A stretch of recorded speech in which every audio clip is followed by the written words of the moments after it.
IPL ఇది చాలా పెద్ద వార్డు. మనకి చూడటానికి చాలా సింపుల్ వార్డ్ అవ్వచ్చు. ప్రతి ఒక్క టీం మీద కూడా ఆ యొక్క టీం ఓనర్స్ భారీ మొత్తంలో అమౌంట్ ఇన్వెస్ట్ చేసి ఉంటారు. ఎందుకంటే భారీ మొత్తంలో ప్లేయర్స్ని డబ్బు పెట్టుకుంటుంది, అలాగే భారీ మొత్తంలో ఖర్చు పెట్టి మ్యాచ్లు జరుగుతుంది. అలాగే ప్లేయర్స్ వచ్చి గేమ్ ఆడటానికి ఆ యొక్క స్టేడియంలో చాలా సదుపాయాలు కల్పించాల్సి ఉంటుంది. ఆ సదుపాయాలు కల్పించడం కానీ, వాళ్ళు వచ్చి మ్యాచ్ ఆడి వెళ్ళే వరకు వాళ్ళకి రక్షణ ఇవ్వడం కానీ అంతా కూడా చాలా ఖర్చుతో కూడినటువంటిది. అంత ఖర్చుతో కూడినటువంటి మ్యాచ్ నిన్న ఆగిపోవడం వల్ల చాలామందికి టెన్షన్ వచ్చేసింది. అక్కడ ఉన్న పబ్లిక్ని, ఆ ప్లేయర్స్ని సేఫ్గా వాళ్ళ ఇళ్ళకి చేర్చడం కోసమే అకస్మాత్తుగా ఆ మ్యాచ్ని ఆపడం జరిగింది. అత్యవసర పరిస్థితుల్లో మాత్రమే ఇలాంటివి జరుగుతాయి. నిన్న జరిగినటువంటి పాకిస్తాన్ వాళ్ళు మనం చేసిన దాడి అందరికీ తెలిసిందే. ఆ దాడి నుంచి ముందస్తు జాగ్రత్తతో మ్యాచ్ ఆపి ఎవరిళ్ళకి వాళ్ళని చేర్చడం జరిగింది. అంతే. ప్రజెంట్ ఐపీఎల్ సీజన్ రన్ అవుతుంది. ప్రతిరోజు సాయంత్రం అయితే 7:30 కల్లా అందరూ టీవీల ముందు చేరిపోతున్నారు. ఖచ్చితంగా మ్యాచ్ చూస్తూ ఎంజాయ్ చేస్తున్నారు. చాలామంది ఐపీఎల్ ఫ్యాన్స్ అయితే ఉన్నారు. జియో హాట్స్టార్లో గమనిస్తే దాదాపు 2 కోట్ల మందికి పైగా మ్యాచ్లు వీక్షిస్తూ ఉన్నారు. ఈ మ్యాచ్ చూసే అభిమానులకు నిన్న ఒక అంతరాయం కలిగింది. అది అందరికీ తెలుసు అనుకుంటున్నాను. మే 8న పంజాబ్కి ఢిల్లీకి జరుగుతున్నటువంటి మ్యాచ్లో దాదాపుగా 10 ఓవర్లు కంప్లీట్ చేసుకున్న తరుణంలో ఒక్కసారిగా గ్రౌండ్లో లైటింగ్ అంతా ఆగిపోవడం జరిగింది. ఏంటని ప్లేయర్సు అలాగే మ్యాచ్ చూడడానికి వెళ్ళిన ఆడియన్స్ అందరూ కూడా టెన్షన్ గురైపోయారు. అప్పుడు ఎవరైతే ఆ క్రికెట్ గ్రౌండ్ యాజమాన్యం ఉన్నారో వాళ్ళు సడన్గా గ్రౌండ్లోకి ఎంట్రీ ఇచ్చేసి అందరూ కూడా వీలైనంత స్పీడ్గా ఈ గ్రౌండ్ని ఖాళీ చేసి తమ నివాసాలకు వెళ్ళిపోవాలని చెప్పేసి చెప్తూ ఉన్నారు. ఎందుకు ఏంటి అని అడగకుండా వెంటనే చాలా స్పీడ్గా స్టేడియం కూడా ఖాళీ చేయడం జరిగింది. ఏదైతే బీసీసీఐ బోర్డు మెంబర్స్ ఉన్నారో వాళ్ళందరూ కూడా వెంటనే నోటిఫికేషన్ వెళ్ళిపోయింది. త్వరగా మీరందరూ కూడా మన ఛాంబర్లోకి వస్తే కలుద్దాము, అత్యవసర మీటింగ్ అని చెప్పి వాళ్ళందరికీ నోటిఫికేషన్ వెళ్ళింది. సెంట్రల్ గవర్నమెంట్ నుంచి మనకి ఒక మెసేజ్ రావడం జరిగింది.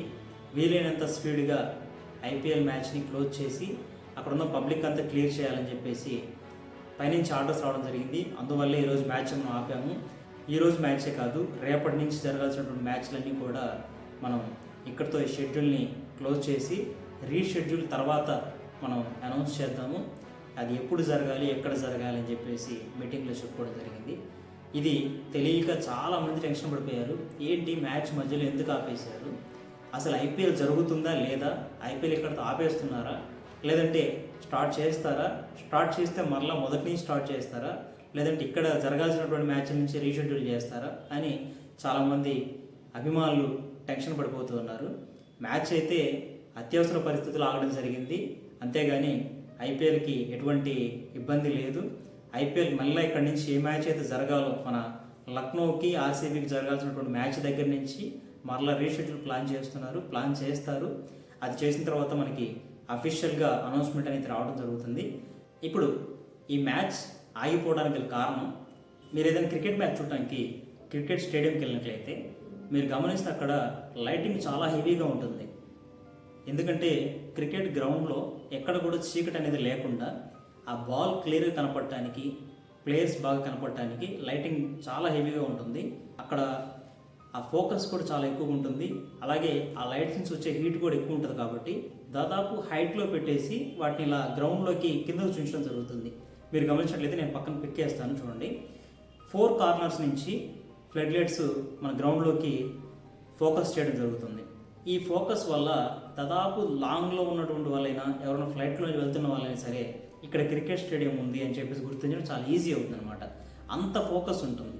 అందుకని ఆ లైటింగ్ ఉంటే మన మీద ప్రత్యర్థులు దాడి చేయడానికి చాలా ఈజీగా ఉంటుందని చెప్పేసి మన ఇండియన్ ఆర్మీ ముందుగానే మేల్కొని వీళ్ళకి అలర్ట్ జారీ చేసింది. అలాగే క్రౌడ్ కూడా ఎక్కువ ఉంటుందని చెప్పేసి వాళ్ళు ఈజీగా దాడి చేసే అవకాశం ఉంటుంది. అందుకని ఇటువంటి ప్రమాదం జరగకుండా ముందస్తు జాగ్రత్తగా ఈ జాగ్రత్త తీసుకొని నిన్న మ్యాచ్ను ఆపేసి పబ్లిక్ మొత్తాన్ని క్లియర్ చేయడం జరిగింది.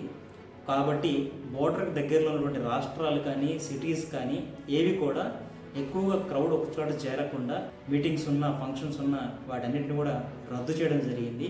ఎందుకంటే ఏ క్షణంలో అయినా పాకిస్తాన్ వాళ్ళు మన మీద దాడి చేయొచ్చు. ఆ దాడికి ఎక్కువ మొత్తంలో మనం నష్టపోకుండా ఉండాలంటే ఇలా ప్రతి ఒక్కరు సపోర్ట్ చేయాలి. యాక్చువల్గా ఐపీఎల్ అంటే మనందరికీ తెలిసిందే. ఐపీఎల్కి చాలామంది వీరాభిమానులు ఉంటారు. అక్కడ ఐపీఎల్ గ్రౌండ్లో కూడా దాదాపు లక్షల్లో జనం ఉండటం జరుగుతుంది. మీరు గమనించినట్లయితే ఈ ఐపీఎల్ అనేది చాలా ఖర్చుతో కూడింది. అంత ఖర్చుతో కూడిన ఐపీఎల్ని నిన్న ఆఫ్ చేయడం జరిగిందంటే మనం గమనించాల్సిందంటే ఇక్కడ ప్రతి ఒక్కరు కూడా ఒక సోల్జర్ లాగా మారి ఈ యుద్ధానికి మనందరం కూడా సపోర్ట్ చేయాలి. నిన్న పంజాబ్లో జరిగినటువంటిది అందరికీ తెలుసు. ఈ మ్యాచ్ కూడా పంజాబ్లోనే కాబట్టి ఆ మ్యాచ్ని అర్ధాంతరంగా నిలిపేయడం జరిగింది. ఆ మ్యాచ్ నిలిపేసి అక్కడున్న గ్రౌండ్ని క్లియర్ చేసి ప్లేయర్స్ని కూడా సురక్షితంగా ఎవరి ఇంటికి వాళ్ళని చేర్చాలని చెప్పేసి ఉద్దేశంతో మన వాళ్ళు ముందస్తు జాగ్రత్త తీసుకొని మ్యాచ్ని ఆపేసి అప్పటికప్పుడు ఎవరికి ఎలా వీలైతే అలా స్పీడ్గా ప్లేయర్స్ని కూడా వాళ్ళ హోమ్స్కి చేర్చడం జరిగింది. అన్ని కోట్ల ఖర్చుతో కూడినటువంటి క్రికెట్ మ్యాచ్నే ఆపేసి మన ఇండియన్ ఆర్మీకి మన గవర్నమెంట్కి సపోర్ట్ చేయడం జరిగిందంటే ఇక ప్రతి ఒక్క భారతీయుడు ఎంత బాధ్యతను కలిగి ఉన్నాడో మీరందరూ గుర్తించండి. మీరున్నటువంటి పరిస్థితుల్లో మీరు కూడా పబ్లిక్ ఎక్కువగా ఒక చోట చేరినప్పుడు చుట్టూ పరిసర ప్రాంతాలు గమనించి ఏదైనా మీకు అర్థమైనట్లయితే వెంటనే ఆ ప్రాంతం నుంచి మీకు వీలైనంత మందిని మీరు కూడా సేవ్ చేయాలి తప్పితే భయపడి పారిపోకూడదు. ఓకేనా? ఎందుకంటే బోర్డర్లో ఆర్మీ ఎంత ముఖ్యమో ఇక్కడ ప్రతి ఒక్క మనిషి కూడా ఒక ఆర్మీ సోల్జర్ లాగా మారి మనం ఇటువంటి సిచ్యువేషన్లో గవర్నమెంట్కి సపోర్ట్ చేయాలి. మన దేశాన్ని మనం కాపాడుకోవాలి. జై హింద్.